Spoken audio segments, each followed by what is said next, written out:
আসসালামু আলাইকুম। আতকিয়া আদিবা চৌধুরী স্বাগত জানাচ্ছি এনটিভির মধ্যরাতের খবরে। গ্রাউন্ড সিমেন্ট শিরোনাম দেখছিলেন, এবার পুরো খবর। বিপুল উৎসাহ উদ্দীপনার মধ্য দিয়ে ঈদ উল ফিতর উদযাপিত করছে মুসলমানরা। সারা দেশে ঈদগাহ ও মসজিদে ঈদের নামাজ আদায় করেন মুসল্লিরা। জাতীয় ঈদগাহে অনুষ্ঠিত প্রধান জমাতে অংশ নেন রাষ্ট্রপতি মোহাম্মদ শাহাবুদ্দিন ও প্রধানমন্ত্রী তারেক রহমান। মন্ত্রিপরিষদ সদস্য ও বিশিষ্ট ব্যক্তিসহ বিভিন্ন শ্রেণী পেশার মানুষের সঙ্গে ঈদের নামাজ আদায় করেন তারা। হাসান জাভেদের রিপোর্ট।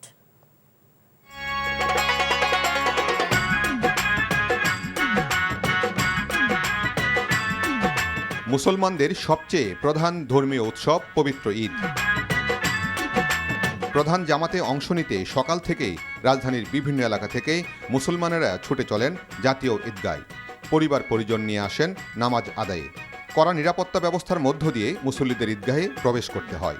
অনেক আনন্দের, যেটা আসলে একমাত্র ঈদের সময় এটা ফিল করা যায়। পরিবারের সবাইকে নিয়ে ঈদের নামাজ পড়তে এটাই আনন্দ, ঈদের আনন্দ।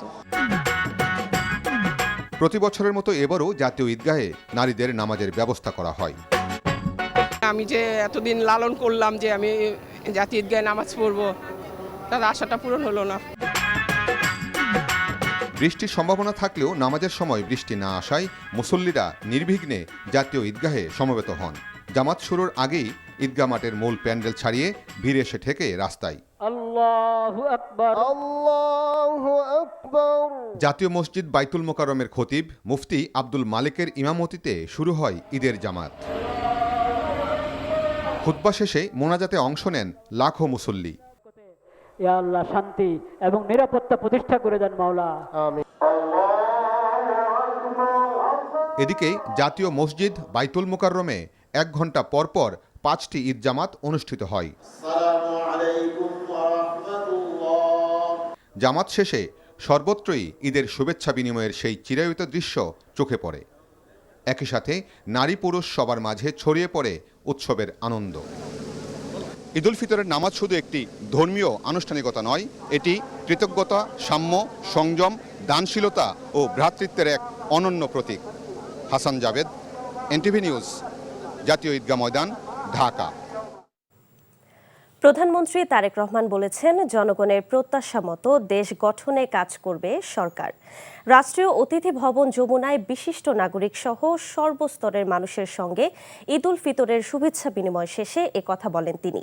এ সময় 1971 ও 24-এর শহীদদের কথা শ্রদ্ধা ভরে স্মরণ করেন প্রধানমন্ত্রী। বলেন, দেশবাসী সহযোগিতা করলে সবার জন্য সুন্দর দেশ গড়া সম্ভব। ইফতেখার রেজার রিপোর্ট। একরাশ প্রাপ্তি অপ্রাপ্তের মধ্যে 1.5 যুগ পর দেশে ঈদ উদযাপন করলেন বর্তমান সরকারের প্রধানমন্ত্রী তারেক রহমান। প্রধানমন্ত্রী হিসেবে এটিই তার প্রথম ঈদ।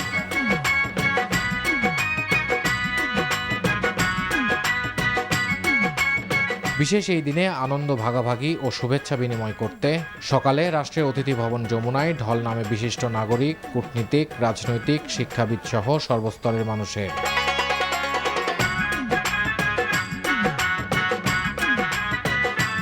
এরপরে প্রধানমন্ত্রী তারেক রহমানের সাথে ঈদের শুভেচ্ছা বিনিময় করেন অন্তর্বর্তী সরকারের সাবেক প্রধান উপদেষ্টা ডক্টর মোহাম্মদ ইউনূস।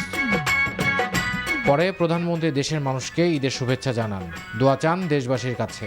এই ঈদে বাংলাদেশের মানুষ যতটা নির্বিঘ্নে বা যতটা শান্তিতে ঈদ উদযাপন করতে সক্ষম হয়েছে, ইনশাল্লাহ ভবিষ্যতের ঈদগুলোতে যেন আরও বেশি শান্তিপূর্ণভাবে আমরা ঈদ উদযাপন করতে সক্ষম হই, দেশের সকল শ্রেণী পেশার মানুষকে সাথে নিয়ে।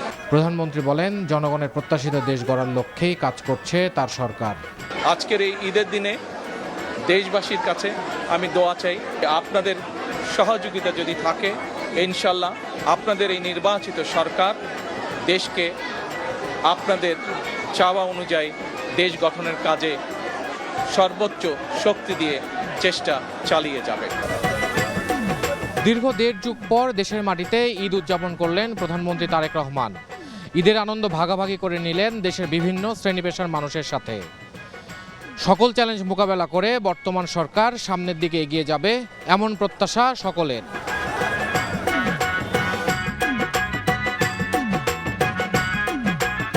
পরে সপরিবারে বাবা সাবেক রাষ্ট্রপতি জিয়াউর রহমান ও মা সাবেক 3 বারের প্রধানমন্ত্রী বেগম খালেদা জিয়ার সমাধিতে শ্রদ্ধা জ্ঞাপন ও ফাতেহা পাঠ করেন প্রধানমন্ত্রী তারেক রহমান।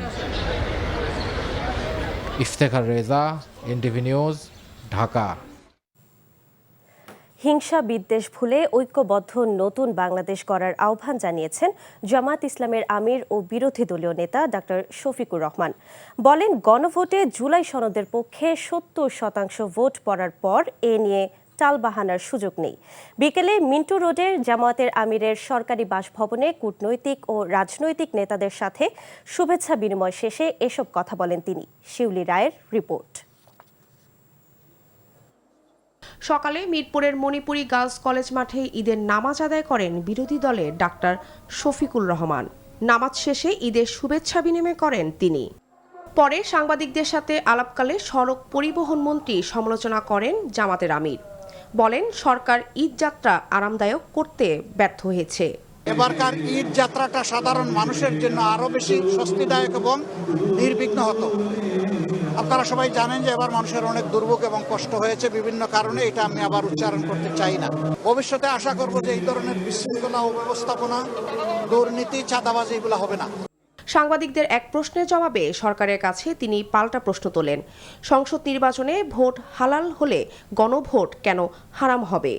ভোট তো জনগণ দুইটাই দিয়েছে, তো একটা হালাল হলে আর একটা হারাম হবে কেন? আর একটা যদি হারাম হয় তাহলে আর একটা হালাল হয় কিভাবে? এটা যত তাড়াতাড়ি, যারা এখনো বুঝেন নাই অর্থাৎ সরকারি দল, তারা যত তাড়াতাড়ি বুঝবেন সংকট তত তাড়াতাড়ি কাটবে। আমরা চাই জনতার সর্বোচ্চ রায়কে সবাই যেন সম্মান করে। পরে বিরোধী দলের নেতা সরকারি বাসভবনে বিভিন্ন দেশের কূটনৈতিকরা ডক্টর শফিকুর রহমানের সাথে সাক্ষাৎ করতে আসেন। কূটনৈতিকদের সাথে সাক্ষাৎকালে দলের কেন্দ্রীয় নেতারা জামাতের আমিরের সাথে উপস্থিত ছিলেন। শিউলি রায়, এনটিভি নিউজ, ঢাকা। রাজধানীর বাইরে দেশের সবচেয়ে বড় ঈদ জামাত হয়েছে দিনাজপুরের গোর-এ শহীদ ময়দানে এবং কিশোরগঞ্জের শোলাকিয়ায়। শনিবার সকাল 8টায় দিনাজপুরের গোর-এ শহীদ ময়দানে কয়েক লাখ মুসল্লির অংশগ্রহণে ঈদ জামাত অনুষ্ঠিত হয়। আর সকাল 10টায় কিশোরগঞ্জের শোলাকিয়ায় ঈদের জামাত অনুষ্ঠিত হয়েছে। চট্টগ্রামে জাতীয় ঈদগাহ মাঠে সকাল 8টায় ঈদ জামাত অনুষ্ঠিত হয়। এতে হাজারো মুসল্লির সঙ্গে কাতারবদ্ধ হয়ে নামাজ আদায় করেন অর্থমন্ত্রী আমির খসরু মাহমুদ চৌধুরী। নাটোরে ঈদের নামাজ আদায় করেন হুইপ রুহুল কুদ্দুস তালুকদার দুলু। বৃষ্টির বাধায় নির্ধারিত স্থানের পরিবর্তে রাজশাহীর প্রধান ঈদের জামাত অনুষ্ঠিত হয়েছে হযরত শাহ মখদুম দরগা মসজিদে। এতে ভূমিমন্ত্রী মিজানুর রহমান মিনু অংশ নেন। কক্সবাজারের পেকুয়ায় ঈদের নামাজ আদায় করেছেন স্বরাষ্ট্রমন্ত্রী সালাউদ্দিন আহমদ। সিলেটের শাহী ঈদগাহ ময়দানে ঈদের জামাত আদায় করেন বাণিজ্য মন্ত্রী খন্দকার মুক্তাদির ও প্রবাসী কল্যাণ ও বৈদেশিক কর্মসংস্থান মন্ত্রী আরিকুল হক। এছাড়া কুমিল্লায় ঈদের জামাত আদায় করেন প্রাণী সম্পদ মন্ত্রী আমিনুর রশিদ। ঈদ আনন্দ র্যালি করেছে জাতীয় নাগরিক পার্টি এনসিপি। দলের পক্ষ থেকে সকালে জাতীয় ঈদগাহ ময়দানে ঈদ জামাত শেষে এই আনন্দ র্যালি বের করা হয়। র্যালিতে নেতৃত্ব দেন এনসিপির মুখপাত্র আসিফ মাহমুদ সজীব ভুইয়া। বিভিন্ন বয়সী মানুষ র্যালিতে অংশ নেন। এ সময় বিশ্বে মুসলমানদের ঐক্য ও সংহতি কামনা করা হয়। মধ্যপ্রাচ্য যুদ্ধে মুসলিমদের পক্ষে স্লোগান দেয় র্যালিতে অংশ নেয়া নেতাকর্মীরা। আনন্দ র্যালিটি বর্ণিল সাজে রাজধানীর পুরান ঢাকায় প্রদক্ষিণ করে। ঈদ মোবারক, ঈদ মোবারক উচ্চারণে মুখরিত আনন্দ র্যালিটি নাচ গানের মধ্য দিয়ে শেষ হয়। ঈদে পরিবার পরিজনদের সঙ্গে সময় কাটাতে রাজধানীর বিনোদন কেন্দ্রগুলোতে ছিল মানুষের উপচে পড়া ভিড়। রাজধানীর শিশু পার্ক ও জিয়া উদ্যান পরিণত হয় মানুষের মিলন মেলায়। দুপুরের পর থেকেই নানা বয়সী মানুষজন পরিবার পরিজন নিয়ে ভিড় জমাতে শুরু করেন এসব স্থানে। শিশুদের হাসি, বড়দের আড্ডা আর নানা বিনোদন আয়োজন সব মিলিয়ে উৎসব মুখর পরিবেশ সৃষ্টি হয় সবখানে। শিউলি রায়ের আরেকটি রিপোর্ট।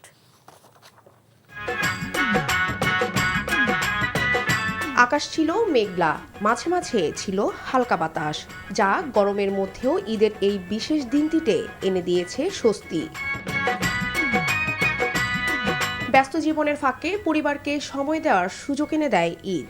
তাই দিনটিকে আনন্দমুখর করতে নগরবাসী বেছে নিয়েছে পার্ক ও উদ্যানসহ উন্মুক্ত বিনোদন কেন্দ্রগুলো।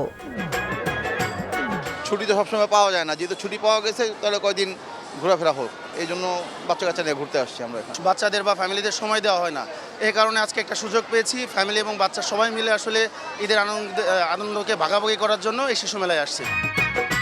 ঈদের আনন্দ ভাগাভাগি করতে পরিবার পরিজন নিয়ে মানুষের ঢল নেমেছে ডিএনসিসি, শিশু পার্ক ও জিয়া উদ্যানে। মেঘলা আবহাওয়া আর ছুটির দিনে সব মিলিয়ে নগরবাসী কাটান আনন্দমুখর সময়। এত মানুষ, এত আনন্দ, এত ঈদের শুভেচ্ছা সব মিলিয়ে খুবই আলহামদুলিল্লাহ খুবই ভালো লাগতেছে। বাচ্চাদের জন্য নিয়ে আসছি, ওরা বাসায় থাকতে থাকতে বোর হয়ে যায়, এখানে আসছি ভালো লাগছে। আমি খুব খুশি বাচ্চাদের সাথে ঘুরতে বের হয়ে, ভালো লাগলো। শিশুদের হাসি, বড়দের আড্ডা আর নানা রকম বিনোদন আয়োজন সব মিলিয়ে উৎসবমুখর পরিবেশ বিরাজ করছে। শিউলি রায়, এনটিভি নিউজ, ঢাকা। এই ছিল মধ্যরাতের খবরে। এই খবরের ভিডিও সহ আপডেট জানতে ভিজিট করুন এনটিভি অনলাইন www.ntvbd.com। এছাড়াও এনটিভির জনপ্রিয় সব অনুষ্ঠান ও খবরের আপডেট জানতে ভিজিট করুন আমাদের ইউটিউব ও ভেরিফাইড ফেসবুক পেজ। এতক্ষণ সাথে থাকার জন্য ধন্যবাদ সবাইকে।